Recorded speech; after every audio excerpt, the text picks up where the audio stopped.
She's such a useless wife who doesn't do any housework and only thinking about herself. I'm having trouble with her.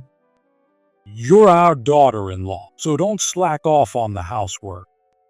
My in-laws have always been the kind of people who treat others like servants. But even so, making me work right after giving birth? Can I really call these people my family? Just then, my sister showed up at my in-laws' place. Let me tell you, my sister is tough. She surely brought some gifts, too. I'm Rebecca, 34 years old. I work at the front desk of a small travel agency. Rebecca, it looks like we're not getting any more customers today, and it's almost closing time. You can go ahead and head out. Go pick up your little girl. Oh, really? Thank you so much. I'll gladly take you up on that offer. My company has a warm, family-like atmosphere and is very understanding when it comes to parenting. That's exactly why I decided to work here. I started this job a year ago, after being a stay-at-home mom for a while. Before that, right after graduating from college, I worked at a major travel agency. When I was 28, I met Ryan, who was the same age as me, through my friend. Ryan was an auto mechanic. He was a great talker and kind, and we got married when we were 30. Ryan, my husband, wanted us to live with his parents. Right now, my in-laws are still healthy, but at some point, they might need care. Rather than moving in with them when that time comes, maybe it's better to live together from the start. After giving it a lot of thought, I decided to accept living with my in-laws. I don't think it was a bad decision made just because I was caught up in the excitement of getting married. But in the end, these people turned out to be a total disaster. Right after we got married, I was still working. I figured we might have kids in the future, so I wanted to save as much money as possible while I still could. But Ryan had a different idea. Since we're living with my parents, we don't have to pay rent. And with both of us working, life's pretty comfortable. Let's take the whole family on a trip to Hawaii, he suddenly suggested. And of course, his parents, Steve and Megan, got all excited about Ryan's idea. I've never been to Hawaii before, and you guys are covering all the costs, right? Wait a minute. Hawaii? Of course, we're staying at a luxury hotel, right? You can't trust cheap places overseas. Even Steve was saying whatever he wanted. So Rebecca, you take care of the reservations. Ryan dumped the entire booking process on me. By the way, when I brought up the payment issue, I said, taking 4 adults to Hawaii is going to be really expensive. Ryan, do you think your parents could cover their share?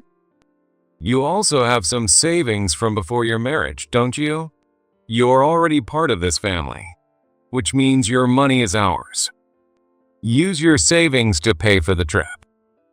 What the heck? Sure, I married into the family, but making the wife cough up a huge amount of money right off the bat. I didn't feel great about it, but looking at the big picture, I figured I'd eventually become a real part of the family. And by that point, my in-laws were already set on going. I had to drain a good chunk of my savings from when I was single, which was a huge blow. But I thought, at least this will help me bond with my in-laws. Turns out, I couldn't have been more wrong. There was no shortage of drama during the trip. Hey, Rebecca. The view from this hotel room is awful. I wanted a higher floor. How could you not check the room location properly? You're completely useless. Rebecca, tell the staff here to lower the price. This is a total rip-off. There are plenty of similar things around. Go and negotiate. Steve kept grumbling about the hotel accommodations, while Megan tried to haggle at luxury brand stores. I mean, a higher floor costs more money, and you don't just bargain at a high-end boutique. But one thing became crystal clear right away. These in-laws think they are in the center of the world for no reason. In the end, Steve stayed grumpy the entire time, and Megan kept complaining. I couldn't buy anything. I kept getting criticized, lost my savings, and it was just one disaster after another.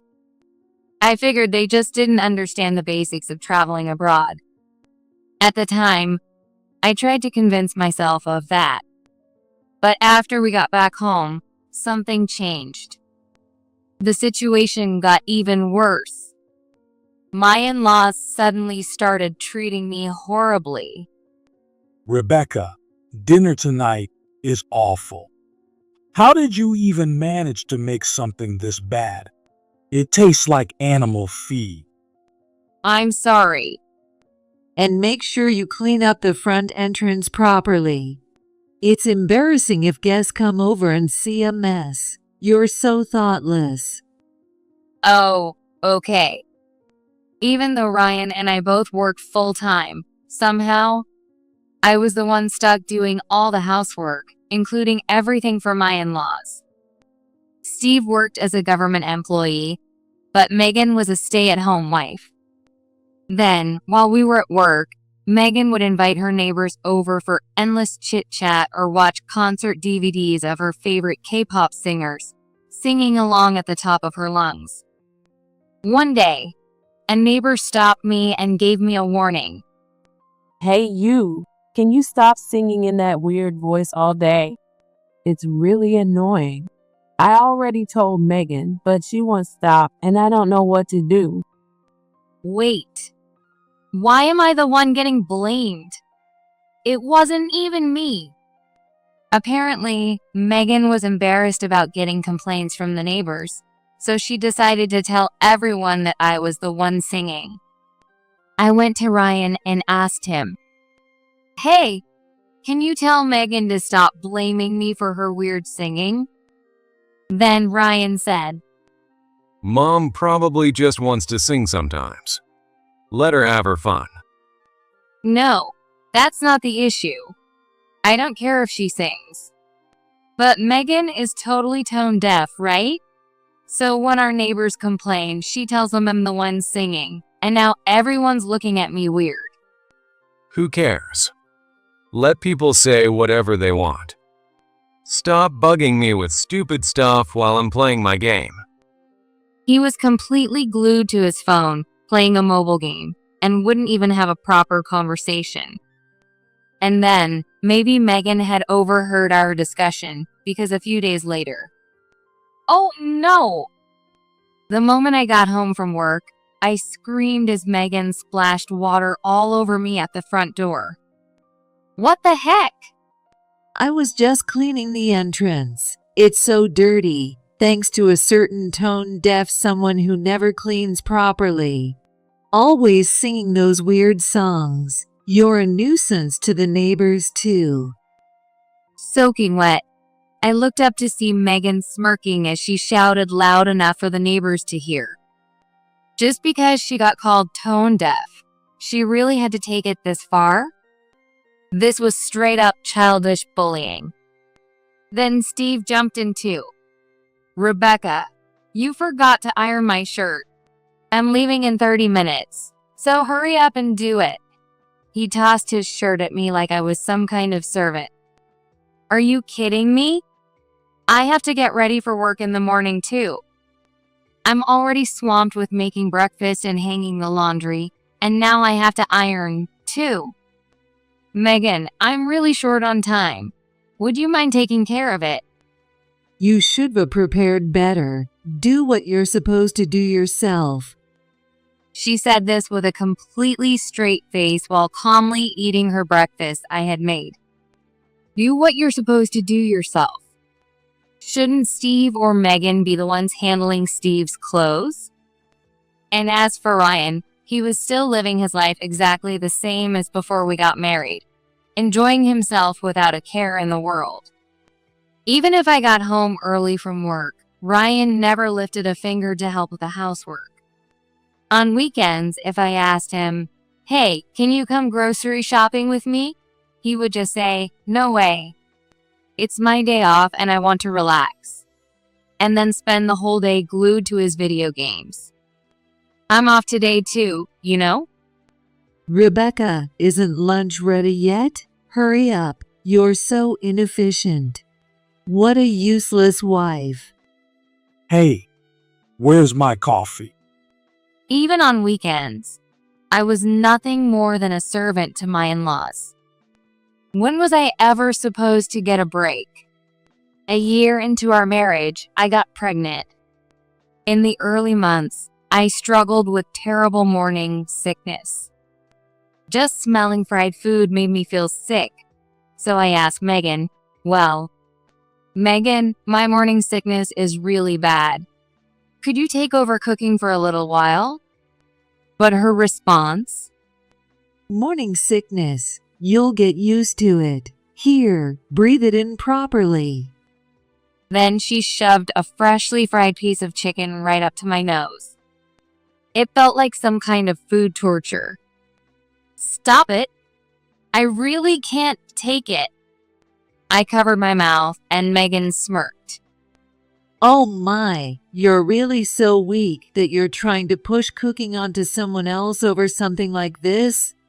I was totally fine when I was pregnant. Honestly, if you're this fragile, is the baby even going to be okay?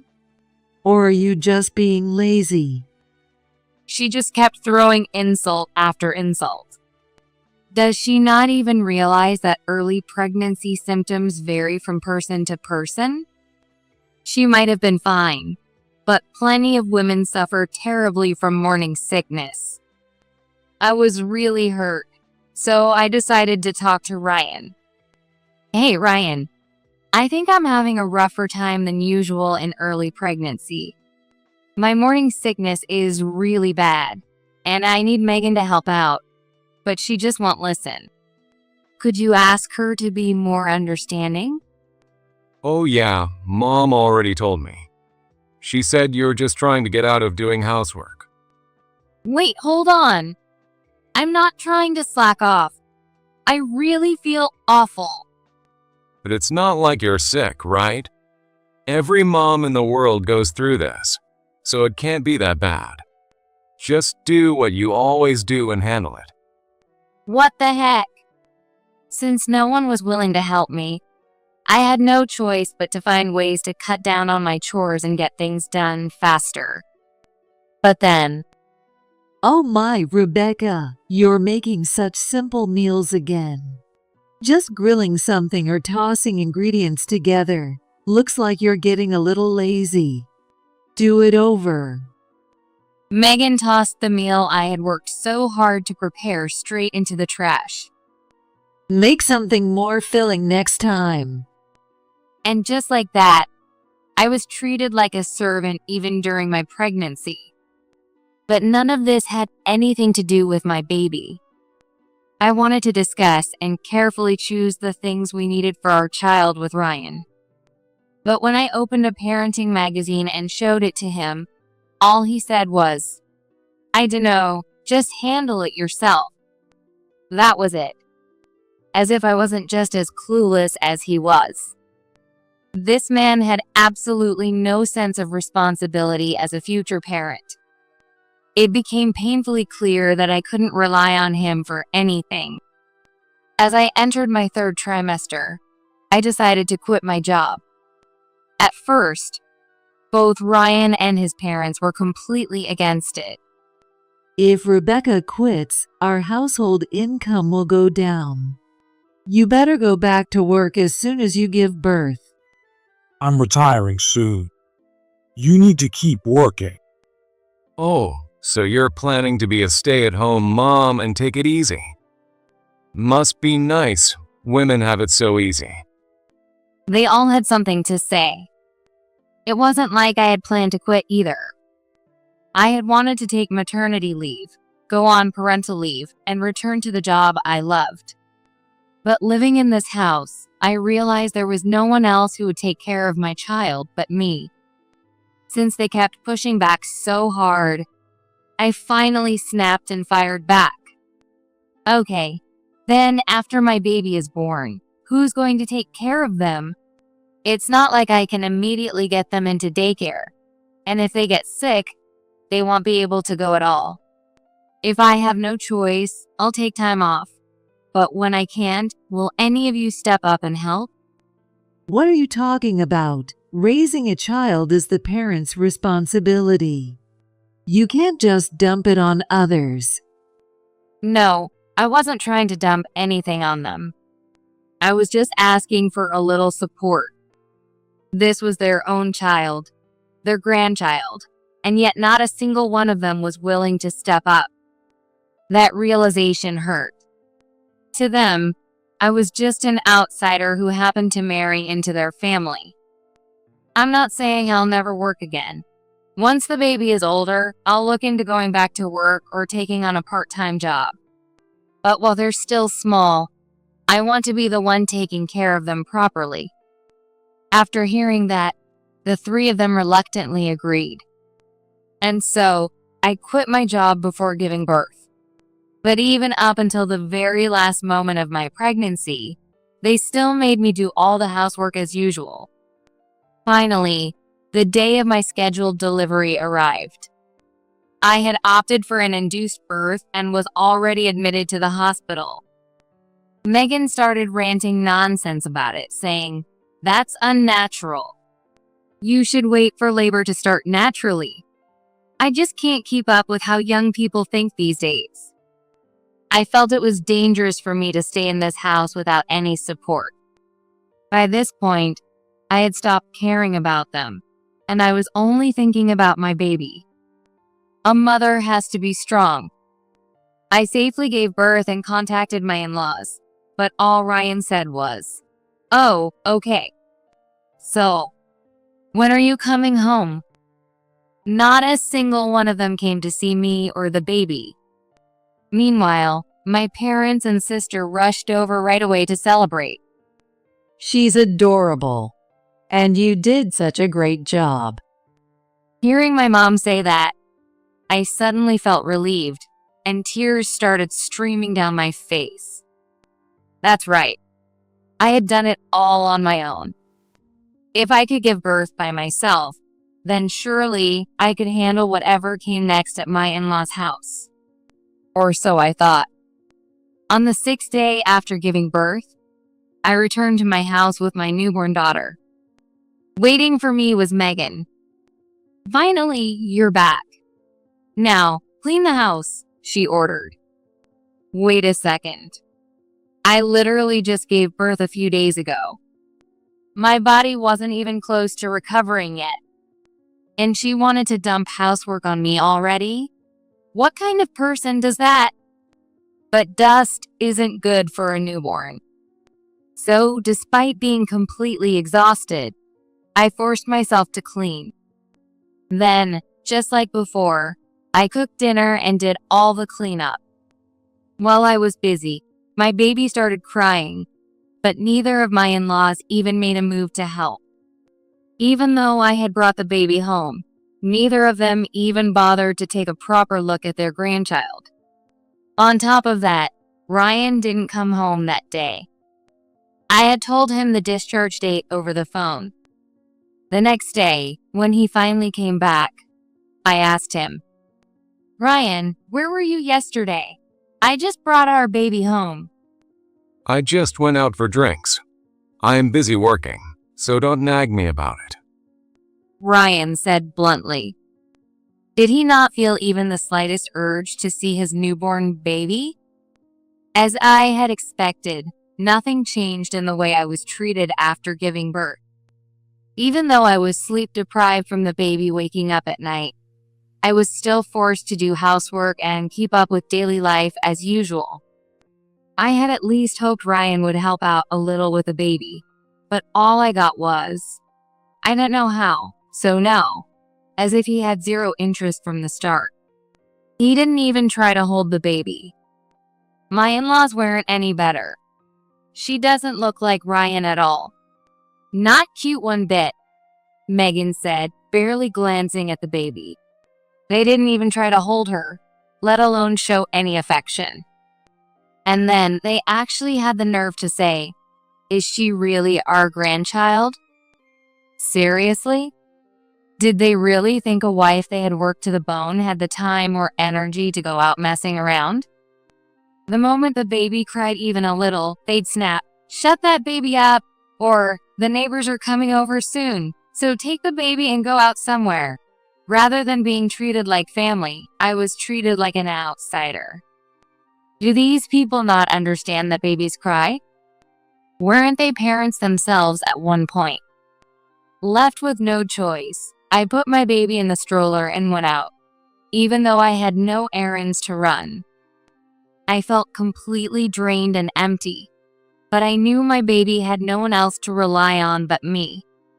I had to stay strong.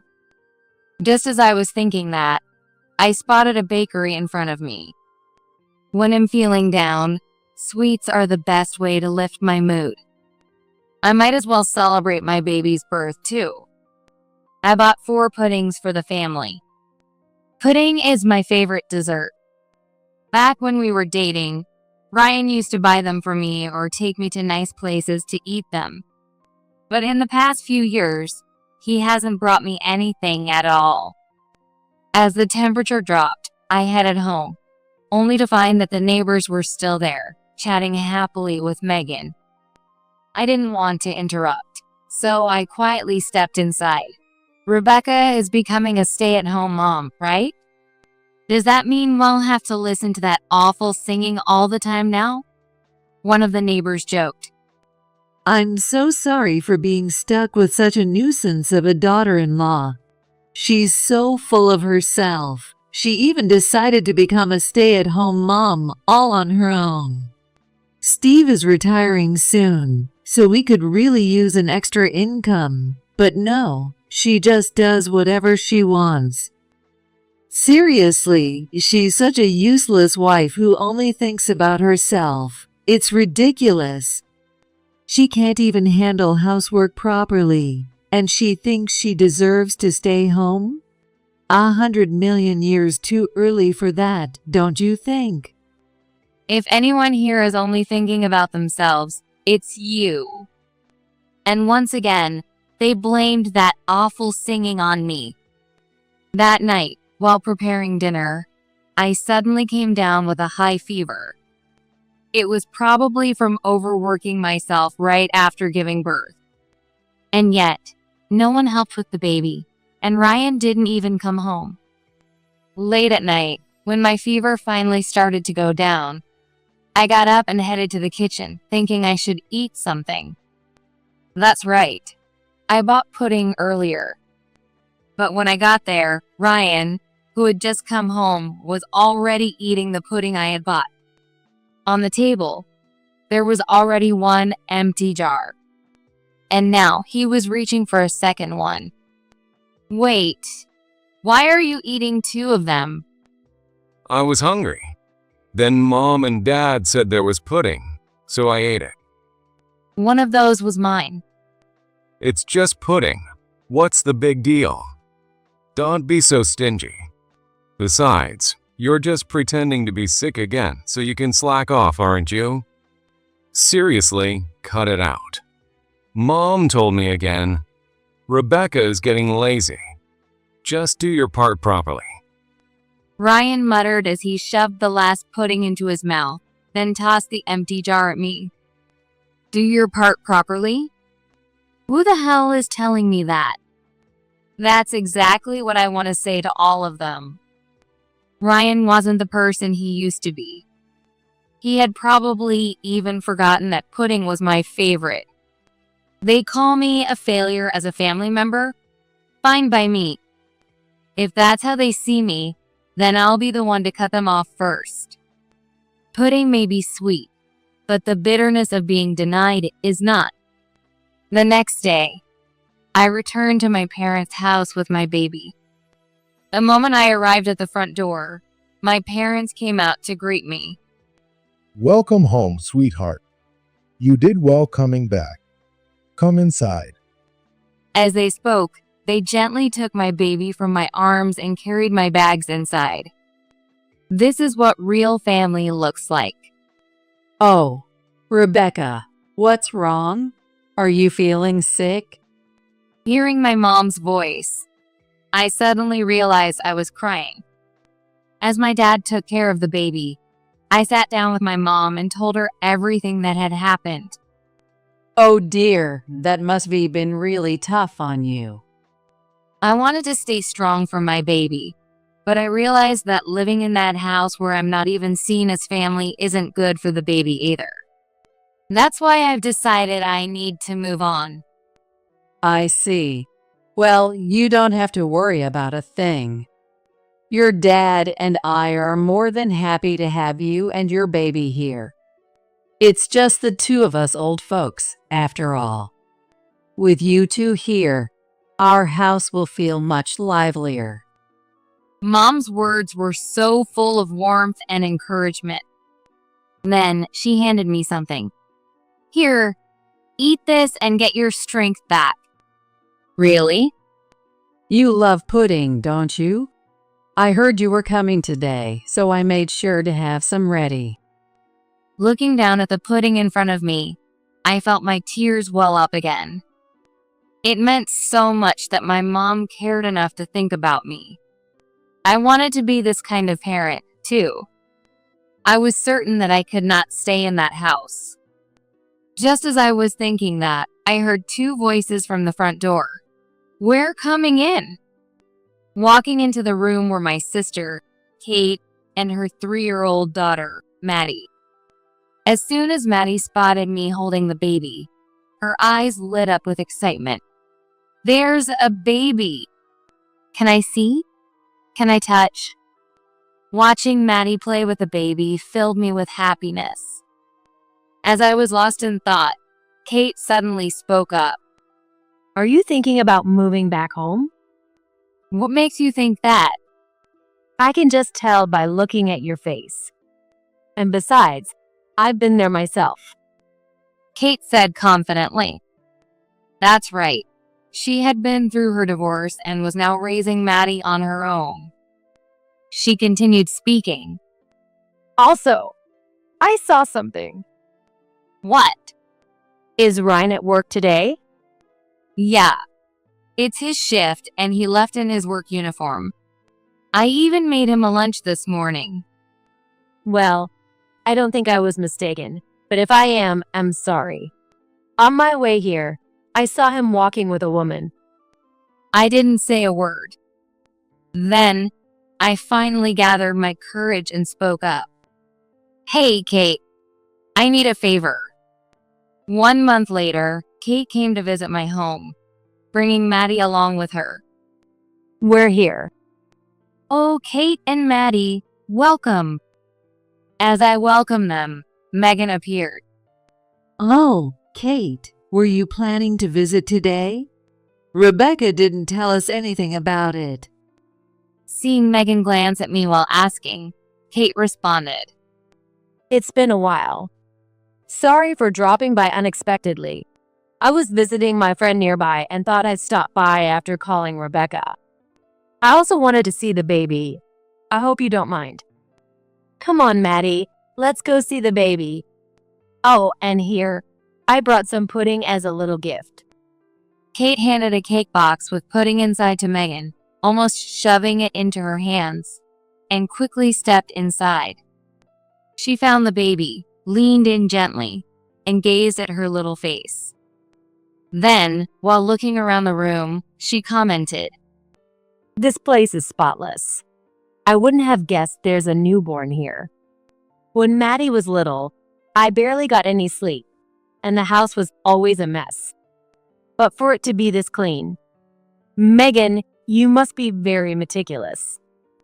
Megan hesitated for a moment before forcing a laugh. Oh, well. Yeah, right. Nothing but lies. She should know by now that my sister would see through her act instantly, but she still tries to keep up appearances. Kate smirked and continued. Rebecca, you married into a great family. It's the complete opposite of my ex-husband's house. His mom dumped all the housework on me and didn't help with my baby at all. That place was like a house of horrors. Then, Kate turned to Megan with a bright smile. But you're different, right, Megan? You help with the housework and take care of the baby properly, don't you? I'm so jealous. Oh well, it's nothing special. Megan muttered, avoiding my gaze entirely, as if feeling a little guilty. So, I answered for her. Well, of course. You gave birth to Ryan, so you must understand what a woman's body goes through right after childbirth, right?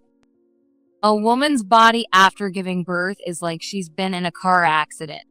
Forcing her to do housework right after is just awful, don't you think? Megan shot me a glare filled with resentment. Just then, Ryan rushed through the door. Is Rebecca here? Wait. Kate, it's been a while. Hey, Ryan. Thanks for having me over. But before he could even finish greeting Kate, he hurried over to me and spoke in a hushed voice. Rebecca, I need to talk to you. But I had no intention of hiding anything.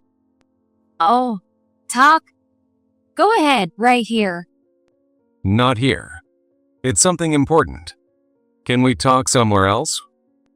No, I'm not leaving Kate and my baby alone. If you have something to say it here. When I replied, he gave up, saying, well, later then. As we had this little exchange, Maddie suddenly spoke up. I want pudding. You're right. Since Kate brought it as a gift, let's have some. I took the box of pudding from Megan, who was still holding it, and placed the contents on the table nearby. Here you go, Maddie.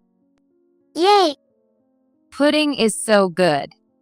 I've been on a diet lately, but today is my cheat day. I purposely said cheat day extra loudly, and Ryan immediately looked away. As Maddie happily started eating her pudding, I turned to Kate and asked, by the way, did your ex-husband help out with parenting at all? Oh, you wouldn't believe it. He did absolutely nothing for his own child. He never held her, never changed a diaper, never gave her a bath.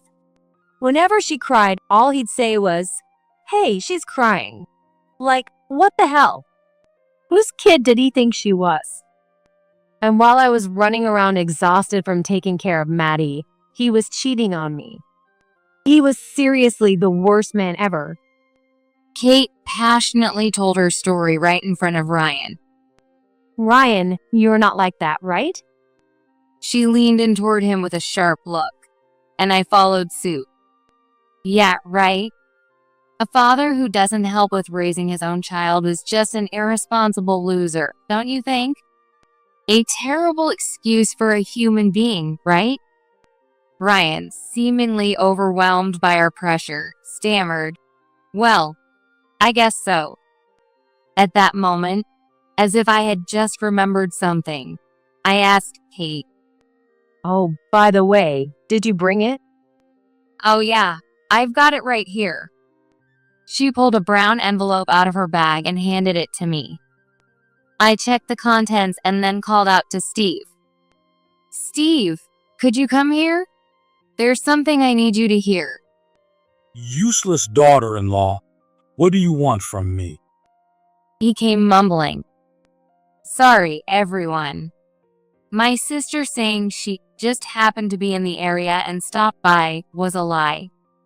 The truth is, I asked her to come because there's something I need you all to see. What the hell are you up to? Ignoring Steve's irritated tone, I pulled out a few photos from the brown envelope and spread them out in front of my in-laws. Seeing the pictures, they gasped. What are these? The photos showed Ryan sitting in a park, eating lunch, reading a newspaper, and walking into an internet cafe.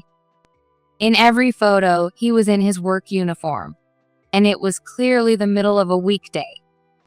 Steve and Megan, it looks like we've all been deceived by Ryan. What do you mean? My in-laws looked completely clueless. So I turned to Ryan and said, "Your company went bankrupt, didn't it?" What? My in-laws' faces filled with shock, while Ryan looked incredibly uncomfortable. I continued. Lately, he's been leaving for work at the usual time, but his uniform never gets dirty. That felt off to me. So I checked our bank account, and there was no paycheck coming in from his job anymore. But strangely enough, money was disappearing from the savings account for our child. So I hired a private investigator. And his company shut down months ago. Why the hell didn't you tell me? Well, you had childbirth and taking care of our baby, so I didn't want to stress you out. Wow. So you were looking out for me. Funny, it never once felt that way. You just don't see it. I always put you first, He really should stop talking before he makes things worse. Well, let's test how much he really thinks about me. All right then, pop quiz. What? What's my favorite food? Well, I got it. Meat. You've been making a lot of meat dishes lately. No, that's just your parents' preference. I actually like fish more than meat. Then, what was it again? As he fumbled for an answer, Maddie, who had been casually watching, suddenly spoke up. Uncle Ryan, you don't know? I know. It's pudding, right? That's why Mommy and I bought some today. Then, with a big smile, she delivered a sharp remark. Uncle Ryan, you don't know anything about Rebecca. Nice one, Maddie. That's right. Ryan doesn't remember anything about me. Because the only thing on his mind is, Maddie is absolutely right. You don't care about me at all. What are you talking about? I just forgot for a second. Oh yeah, that's right. Pudding. It was pudding. Ryan was trying to brush it off as simple forgetfulness, but I wasn't letting him off the hook that easily. Oh, just an accident, right? Then let's see if you can explain this. I pulled out another set of photos from the envelope and spread them out in front of my in-laws. The pictures showed Ryan walking arm in arm with a woman, entering a motel together. Why? How did you get these? Well, you see, Kate spotted you. But that didn't make sense, because you were supposed to be at work at that time. So I hired a private investigator to look into your activities. Ryan was cheating on me. No wonder he was always coming home late. He wasn't working, and he was taking leisurely breaks at a motel. His face turned completely pale. How strange. Earlier, you said you were looking out for me. What a joke, you liar. Ever since your company went under, you've been using the money I saved for our child to play around with some other woman. You're a disgrace as a father. Hearing this, Ryan scrambled to make excuses. No, I was gonna get a new job soon and put the money back. I just borrowed a little until then. So you're telling me you stole our child's savings to spoil some other woman? What kind of upbringing leads to that kind of thinking? Megan and Steve, can you explain? I turned to my in-laws, who had been listening to everything. What? They were so shocked by the truth that they couldn't even form a proper response. So, I asked again. What kind of upbringing did you give Ryan? Before calling me a useless wife, maybe you should focus on fixing your own son's behavior first. At that moment, Ryan's eyes widened and he snapped at me. So it was you who sent the compensation claim to her house. That must have been the important talk he wanted to have when he came home earlier. That's right. Once the investigator confirmed your affair, I had a lawyer draft the papers and send them to your girlfriend. Wait. Compensation. Are you saying you're going to charge me too? Of course. As soon as I said that, Megan butted in. Wait a minute, Rebecca. Compensation? Isn't that a bit harsh? I mean, Ryan was mentally struggling after losing his job. And you were so caught up in childbirth and taking care of the baby. Don't you think you share some of the blame? That was enough to push me over the edge. Oh, I'll tell you exactly why I was so caught up in childbirth and taking care of the baby. It's because not a single person in this household lifted a damn finger to help me. No matter what excuses you make, a man who abandons his wife after she gives birth and goes off to fool around with another woman is a failure, both as a husband and as a father. Asking for compensation is completely justified. Or, are you and Steve planning to pay me in his place? No, I mean, that's impossible. Steve is about to retire soon. Hearing that, Steve turned to Ryan and exploded. Ryan, you disgrace to this family. How the hell do you plan to take responsibility for this? Ryan let out a pathetic squeal and instinctively took a step back. I'm leaving this house today. I'll have the divorce papers sent to you later. After saying everything I needed to, I took the bags I had packed in advance, picked up my child, and left the house with Kate and Maddie. A few days later, I officially divorced Ryan through my lawyer. Of course, I demanded compensation, and he had no choice but to pay.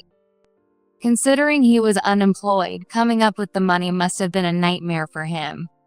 But that wasn't my problem. With Steve retiring, he likely had to borrow from his father's retirement funds, and whatever was missing, he probably took out in loans. In other words, all three of them in that house were now unemployed. They had the nerve to call me a useless wife, yet now the whole family was jobless. If anyone in that house was actually useless, it was them.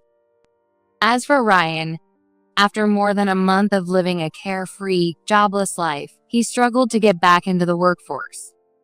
It seems he got too comfortable doing nothing. Falling into bad habits is scary. Meanwhile, Megan was now stuck doing all the household chores she used to dump on me. The stress must have been too much for her because she spent her days belting out that terrible singing voice of hers. As expected, the neighbors complained again, but this time, there was no one to blame it on. And so, everyone finally realized that Megan was the real culprit all along. Now, the in-laws' house is known around the neighborhood as the House of the Singing Monster. Well, good for her. At least she's well known now, though no one from the neighborhood ever visits anymore. After leaving that house, I stayed at my parents' place with my daughter for a while. My parents welcomed us warmly and told us we could stay as long as we needed, but I knew I couldn't rely on them forever. I wanted to raise my daughter properly on my own. So I got a job at a travel agency, found a daycare, and when my daughter turned 1, I rented an apartment near my parents' house. I planned to manage things on my own as much as possible, but whenever I needed help, I knew I could count on my parents. Little by little, I got used to our new life. One day, while shopping at the grocery store after picking up my daughter from daycare, I spotted a familiar face. It was Megan. She was at the deli counter, sticking discount stickers on prepackaged food.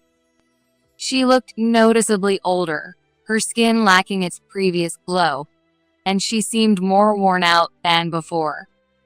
Yet, the fact that she had to work meant Ryan still hadn't managed to find a stable job. Well, That's just the result of their own parenting, isn't it? I didn't say a word to Megan. I just finished my shopping quietly and left the store. A few years later, today is my daughter's preschool sports day. Even though I'm a single mom, my parents being nearby to support us has helped my daughter grow into a bright and energetic child. During a race at school, she came in first place and shouted excitedly, "Mom! Did you see that? I won!" She was beaming with pride. Watching her grow and thrive, I know I'll continue doing my best for her happiness, now and always.